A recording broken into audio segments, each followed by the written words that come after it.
नमस्कार दोस्तों, जय श्री श्याम क्लासेज के इस डिजिटल प्लेटफॉर्म कर्मा ई स्टडी में आपका पुनः हार्दिक स्वागत है। दोस्तों, मैं राकेश कुमावत, सहायक लेखाधिकारी राजस्थान सरकार। जैसा कि आप स्क्रीन पे देख पा रहे हैं, एलडीसी यानी कनिष्ठ सहायक जूनियर असिस्टेंट की एग्जाम में लगभग 15 दिन शेष हैं। 11 अगस्त 2024 को एग्जाम होने जा रही है। ठीक है, किसी भी एग्जाम युद्ध से पहले रणनीति बनाना आवश्यक है, उसकी प्लानिंग करना आवश्यक है, उसका नियोजन करना आवश्यक है। ये प्लानिंग, ये रणनीति ही हमें युद्ध के मैदान में विजयी बनाती है। तो अब ऐसे में आपके पास 15 दिन है। आपको एग्जाम्स के को लेकर जो फोबिया है, डर है, उस पर प्रहार करना है। इसके लिए आपके पास क्या क्या हथियार होने चाहिए, उन हथियारों को आप कैसे सजाकर तैयार रख सकते हैं ताकि आप जो युद्ध का मैदान है उसमें चढ़ाई कर सकें और आप अंतिम सफलता प्राप्त कर सकें। ठीक है, तो दोस्तों इसके लिए आपको क्या करना है, एक तो आपने जितने भी नोट्स बना रखे हैं, आपने जो बुक पढ़ रखी है, उनका बहुत तेज गति से फास्ट रिवीजन करें। ठीक है, रिवीजन का मतलब है कि आप जैसे मान लो आपने जीके पढ़ा और जीके में आपको उस बुक में आपने हस्तकलाएं पढ़ी और हस्तकला में आपने थेवा कला पढ़ी। थेवा कला में आपको थेवा कला के बारे में सारा पता है, केवल आपको ये दिक्कत आ रही है कि ये थेवा कला प्रतापगढ़ में, केवल प्रतापगढ़ में है, इसके बारे में थोड़ी समस्या आ रही है। तो केवल इसी पे अंडरलाइन कर दिया, केवल इसी पे अंडरलाइन कर दिया, तो पूरी बुक में आपको ये लाइन ही दिखेगी। ऐसे में आप बहुत तेज गति से पेज पलटा और पेज में देखा कि ये सब मेरे को आता है, नेक्स्ट पेज, इसमें ये प्रतापगढ़ में दिक्कत आती है, उसको पढ़ लिया, अंडरलाइन कर ली हल्की सी अलग कलर के पेन से, ताकि जब एग्जाम टाइम में वापस पढ़ेंगे तो केवल उस समय प्रतापगढ़ ही दिखना चाहिए। ये है तरीका। अब आपको दो तरीके से मैं बता सकता हूँ कि टाइम का मैनेजमेंट आप कैसे करें। टाइम का मैनेजमेंट कैसे करें, आपके पास दिन है पूरे 15 दिन है, 15 दिन है, और आप इसको कैसे बांट सकते हैं, 15 दिन को आप कैसे विभाजित कर सकते हैं। तो 15 दिन में आप ऐसे कर लो, 5 और 10, 5 और 10, 5 और 10 दिन में हम 15 दिन को डिवाइड कर सकते हैं। ठीक है, अब 5 है तो 5 का मतलब अपने पास सब्जेक्ट भी कितने हैं, 5 हैं।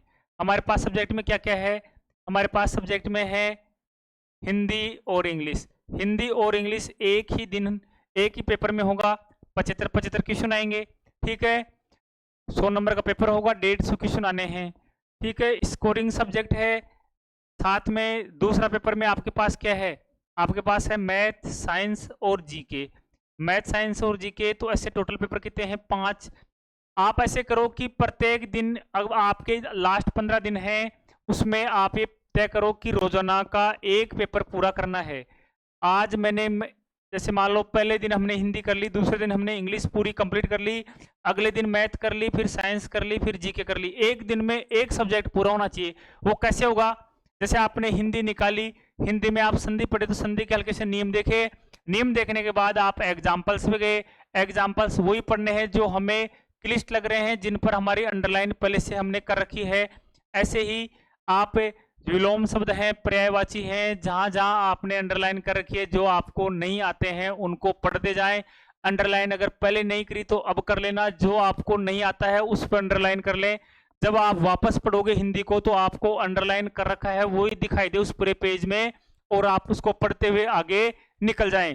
ठीक है, ऐसे ही आप अन्य जैसे आपके युग्म शब्द हैं, पर्यायवाची हैं, विलोम शब्द हैं, लोकोक्ति मुहावरे हैं, परिभाषिक शब्दावली हैं, शब्द शुद्धि है, उनमें वहाँ पे अंडरलाइन करी हुई विषय वस्तु को पढ़ें। इसके बाद में आप इंग्लिश में आगे टेंस हैं, आपके सब्जेक्ट वर्ब एग्रीमेंट है, आपके ये स्पेलिंग संबंधी मैटर है, या आपके एरर संबंधी मैटर है, उनको आप जो जो आपने पढ़ रखा है उसका रिवीजन करते हुए फास्ट गति से पढ़ें। ठीक है, और अंडरलाइन करते जाएं ताकि दूसरी बार जब वापस पढ़ोगे तो आपको वही दिखाई दे जो आपको नहीं आ रहा है। ठीक है, नहीं आ रहा है उसी पे अंडरलाइन करनी है। मैथ का रिवीजन कैसे करोगे, मैथ के रिवीजन में यही है कि जो भी फॉर्मूले हैं उनको ढंग से पढ़ लें।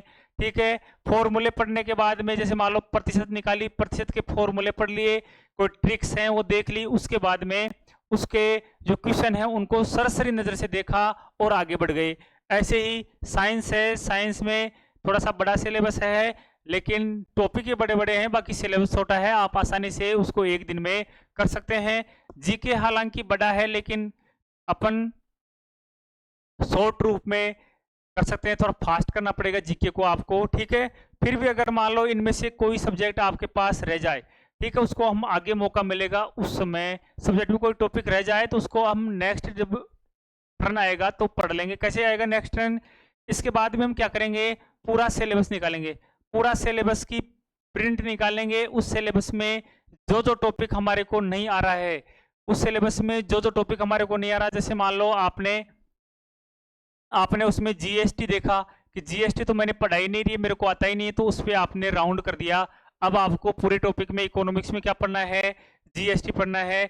ऐसे आपने देखा ब्लड रिलेशन, रक्त का है, रक्त है, रिलेशन नहीं, रक्त के संबंध में पढ़ना है साइंस में, ये हमने नहीं पढ़ा, ठीक है, तो रक्त के राउंड कर दिया। तो जो जो टॉपिक आपको नहीं आ रहे सिलेबस में उन पर राउंड कर दें, फिर उसको नेक्स्ट डे पढ़ें। नेक्स्ट डे मतलब छठवें दिन उसको आप पढ़ें। छठवें दिन किसको पढ़ोगे, जो जो आपने पूरे सिलेबस में जो जो टॉपिक आपके रह गए उनको ढंग से पढ़ें। इसके बाद में आपको वापस आना है, वापस उसी तरह आपको 5 दिन देने हैं। वापस आप उसमें से आपके 6 दिन हो गए, 1 दिन एक्स्ट्रा हो गया, वापस 5 दिन देंगे, टोटल कितने हो गए आपके 11 दिन हो गए। आपके पास बच रहे कितने दिन हैं, अब 4 दिन बच रहे हैं। 5 पहले 5 दिन 5 सब्जेक्ट, फिर नेक्स्ट डे 5 दिन के बाद में क्या करोगे, सिलेबस निकालोगे। सिलेबस में जो नहीं आ रहा, जो टॉपिक नहीं आ रहे, उस पर राउंड लगाना है, उनको पढ़ना है। कोई कमी रह गई उसका ध्यान देना है। साथ ही अगर आपको टाइम मिले तो एक पेपर भी आप ये 5 सब्जेक्ट पढ़ने के बाद में एक पेपर आप दे सकते हैं। ज़्यादा पेपर देने की आवश्यकता नहीं है। पेपर के बारे में मैं आपको नेक्स्ट बताऊंगा, ठीक है। यहाँ पर हो गए आपके नेक्स्ट 5 दिन, आप वापस एक एक दिन में एक एक सब्जेक्ट पूरा पढ़ेंगे। ऐसे में आपके 11 दिन पूरे हो जाएंगे। 11 दिन पूरे होने के बाद में आपके पास बचते हैं 4 दिन। 4 दिन में रोजाना के आप ये तय कर लें कि रोजाना के मेरे को 4 दिन में 4 दिन बहुत कम दिन बच रहे हैं। पहले 2 दिन पूरा सिलेबस, अगले 2 दिन पूरा सिलेबस करके एग्जाम में जाना है। पहले 2 दिन में पूरा सिलेबस 5 के 5, अगले 2 दिन में पूरा सिलेबस वापस। ये कैसे हो सकता है कि आप अंडरलाइन करते जाएंगे, जो नहीं आ रहा उस पर अंडरलाइन करते जाओगे, टिक करते जाओगे। जैसे ये नहीं आ रहा, टिक कर दिया, आगे पढ़ेंगे तो इसी को ध्यान में रखेंगे। इस पेज में पूरे में हमें ये नहीं आ रहा, तब ही हम ऐसे फास्ट रिविजन कर सकते हैं। तो इस माध्यम से आप प्लानिंग करके आगे अध्ययन कर सकते हैं, ठीक है। अब आपको बचना किससे है इस दौरान, ऑनलाइन स्टडी से दूरी। देखो ऑनलाइन स्टडी में से है कि आपको जैसे मान लो आपने किसी से कोर्स ले रखा है, कोई टेस्ट सीरीज ज्वाइन कर रखी है, ठीक है, या आपने यूट्यूब पर कोई वीडियो लगातार आप देख रहे हैं, उसके माध्यम से पढ़ रहे हैं, तो वो सब टाइम खराब करने के लिए है। अब समय नहीं है कि आप इन माध्यमों के माध्यम से पढ़ें। आपके पास जो संसाधन हैं, तो अब इस समय तो बुक ही इम्पोर्टेंट है, बुक के माध्यम से पढ़ें। हालांकि कुछ टॉपिक ऐसे हैं कि आपने जैसे दिन में 1 आधे घंटे आपके पास ऐसा कोई टॉपिक है जो आपका सही ढंग से तैयार नहीं है, उसको ज़रूर आप पढ़ सकते हैं। बाकी अब दूरी रखना ही ज़रूरी है। अब आप ऑनलाइन स्टडी से दूरी रखें, जितना हो सके बुक के माध्यम से पढ़ें, क्योंकि बुक से काफ़ी बहुत फास्ट गति से क्या होता है, रिवीजन होता है। जब दोबारा पढ़ते हैं तो भी हमें क्या होती है, उससे सहूलियत रहती है।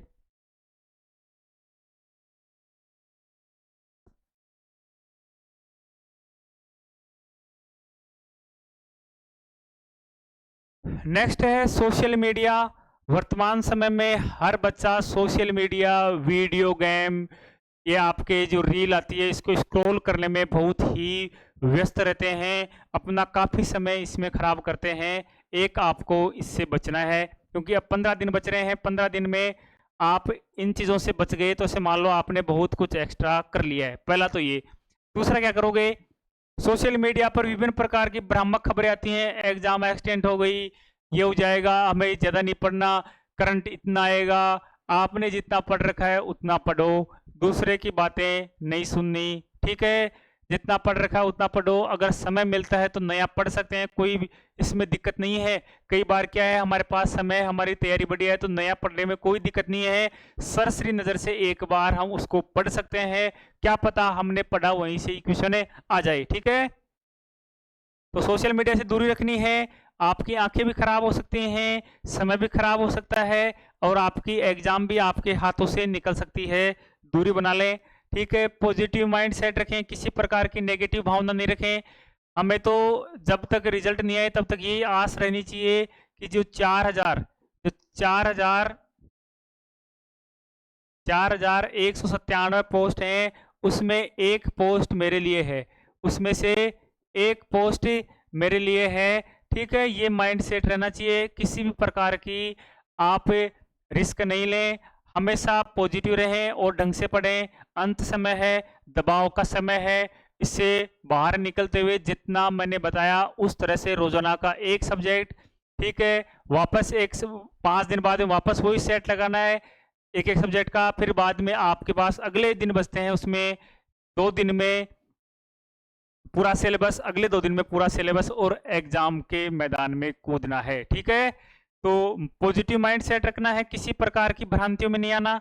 बच्चे कहते हैं कट ऑफ ज्यादा जाएगी, कट ऑफ ये है, उसने ये पढ़ रखा है, वह इतने सालों से तैयारी कर रखा है, उसका पिछली बार नहीं हुआ था, अब की बार उसकी बहुत अच्छी तैयारी है, उसके जूनियर अकाउंटेंट में इतने नंबर आ गए थे, इस एग्जाम को तो फोड़ देगा। ये बात आप अपने दिमाग से निकाल लेना।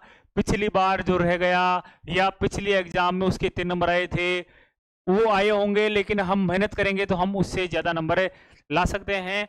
एक हल्का सा एविडेंस मेरी लाइफ का मैं बता सकता हूँ। मेरी फर्स्ट एग्जाम पटवारी की थी। ठीक है, उस समय 2008 की बात है, 8 में एग्जाम आई थी पटवारी की।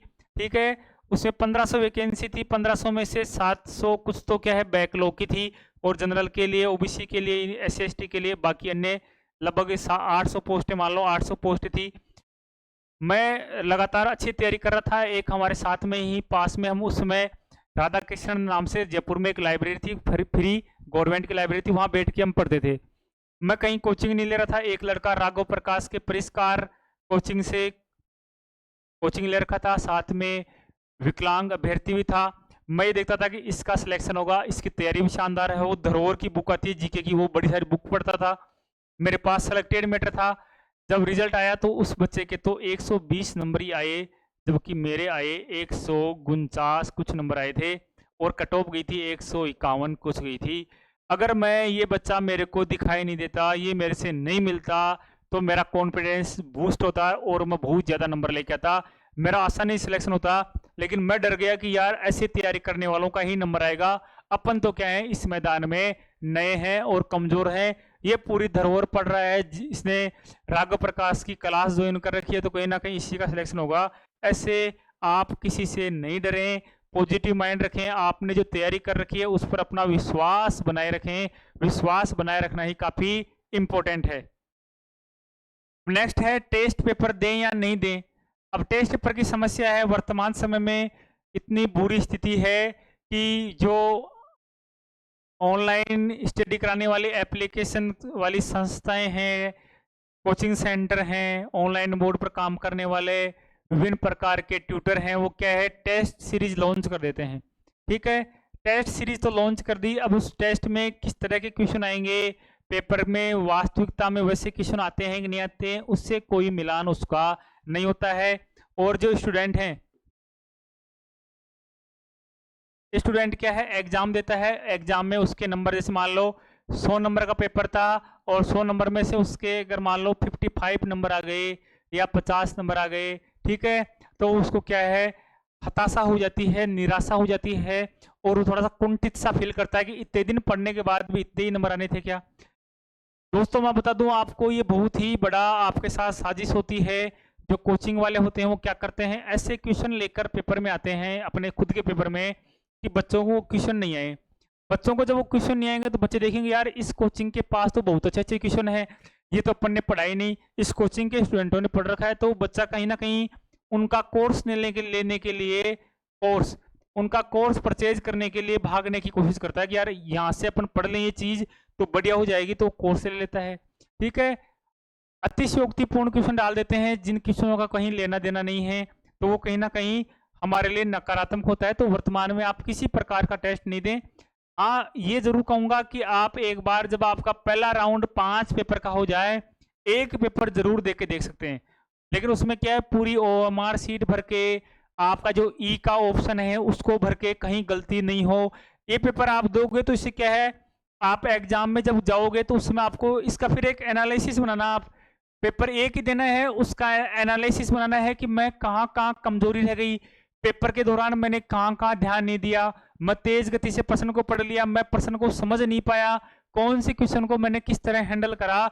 एक आप उसका विश्लेषण जरूर तैयार कर लें, जिससे आप एग्जाम देने जाएं तब आप एक सलाह के रूप में पढ़ के जाएं कि मेरी ये कमी रह गई थी, गोले भरने में यहाँ चूक हो गया था। ठीक है, मैथ में मैंने ज्यादा समय व्यतीत कर दिया, मैथ में मुझे कम समय ध्यान देना था, मेरे को मैथ से पहले ये चीजें पहले कर लेनी चाहिए थी, मैथ में कुछ क्वेश्चन थे उनको मैं एक बार ड्रॉप कर देता। जो भी आपके दिमाग में है उसकी रणनीति फिर आप बना सको। तो एक पेपर आप जरूर दे लें। हालांकि पेपर मैं बना सकता हूँ अपने एप्लीकेशन कर्मा ई स्टडी पर, और अगर आपकी डिमांड रहेगी और आप बच्चों के अगर कमेंट्स 50 से अधिक आते हैं कि सर आप एक टेस्ट पेपर बनाओ, तो मैं बहुत ही शानदार मॉडरेट पेपर बना सकता हूँ। क्योंकि जो और कोचिंग संस्थान हैं उनमें सभी सब्जेक्ट के अलग अलग विद्वान हैं और मैं सभी सब्जेक्ट खुद पढ़ाता हूँ, तो मेरे को सभी चीज़ों का अनुभव है कि बच्चे के लिए मॉडरेट पेपर कैसा हो ताकि उसे किसी प्रकार की हताशा ना हो, एक संतुलित पेपर आए। ठीक है, तो ऐसी अगर आपको आवश्यकता हो तो आप 50 अगर बच्चों ने कमेंट्स कर दिया कि सर पेपर, तो आपको 2 दिन बाद में पेपर जरूर मिल जाएगा। तो अभी आपको किसी प्रकार का टेस्ट पेपर नहीं देना है, अपने आप को आंकना नहीं है। हम मूल एग्जाम जो होगी उसी में ही अपने आप को साबित करेंगे।